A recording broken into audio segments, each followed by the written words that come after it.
I came out with a bold market watch piece. We'll put it in the show notes, but that investors shouldn't overlook Oracle right now, and that the company's in the midst of a bold comeback. Now, the company had its earnings this week, and it's hard when a company grows 4% and misses its revenue target, albeit by like a few bucks, and beats earnings, slightly, to be like, oh, they're making a bold comeback. But I believe that despite the fact that the growth was, only 4% on the whole top line, that some of the information that was revealed by Safra Catz and Larry Ellison in this quarter's earnings tells another story. Now, Pat, what have you and I complained about the most over the last 2 or 3 years when we've talked about Oracle?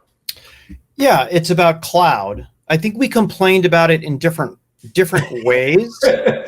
You wanted IaaS, PaaS, and SaaS broken out, but guess what? Nobody in the industry is doing that, right? But it would make our lives. Even Amazon's not doing it, even though I know that Amazon takes pot shots at other people. It's like, no. Amazon, you have IaaS, PaaS, and SaaS, and you don't break it out. So no.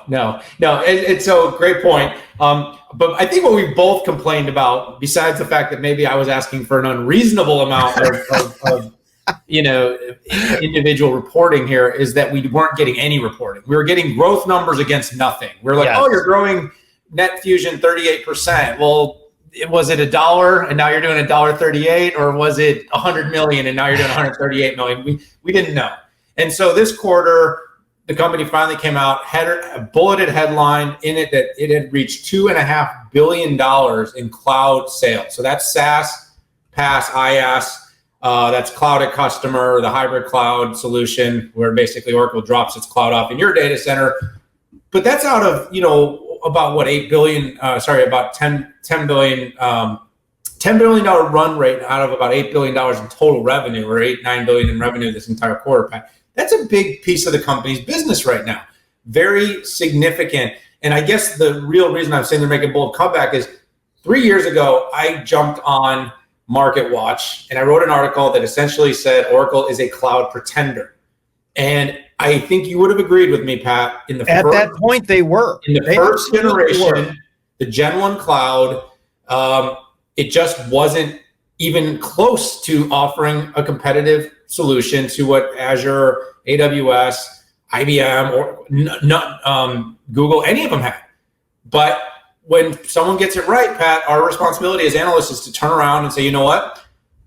Prove me wrong. I'm glad you did. So, Clay Maguric and the team at Oracle with their Gen 2 cloud, the autonomous database technologies, and then, of course, the rapid growth of their SaaS products, NetSuite and Fusion ERP, both growing, by the way, faster than core Salesforce products, just as a percentage basis. Not as big, but as a percentage.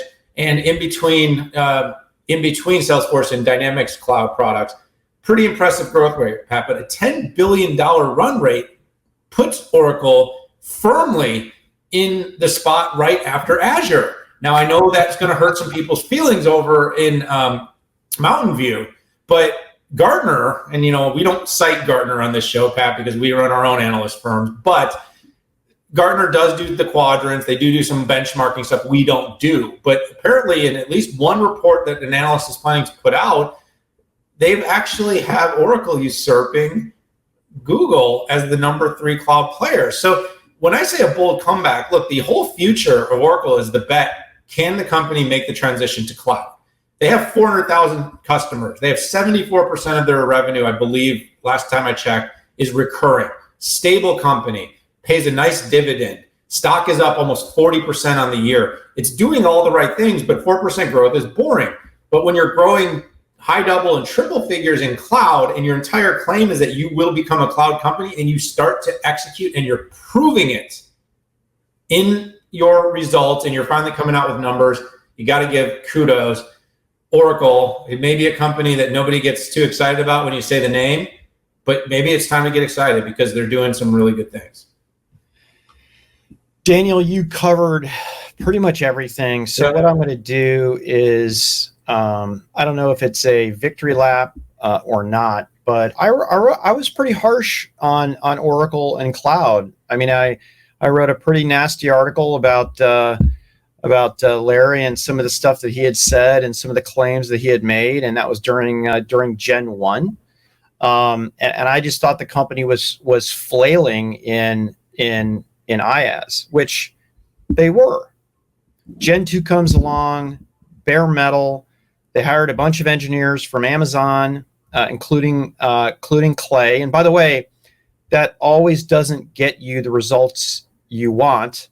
IBM had hired a bunch of Amazon people, and it didn't end up the same here. But the fact is that Oracle Gen 2 Cloud is competitive. And I love the way that they're using it as a weapon for their SaaS businesses. Because if you look at Salesforce has to share the profitability, and SAP for that matter. They have to share the profitability with an IaaS provider. And if you look at AWS's OpInc, which is about 30 points, and let's say on a good day that they're getting a 30% discount, right? You're still looking at that's 20 points that is being given to AWS that Salesforce and SAP could be taking had they made the investments in CapEx and had that capability. So if nothing else, Oracle is really looking good on enterprise SaaS capabilities driven by a competitive cloud that is underneath it.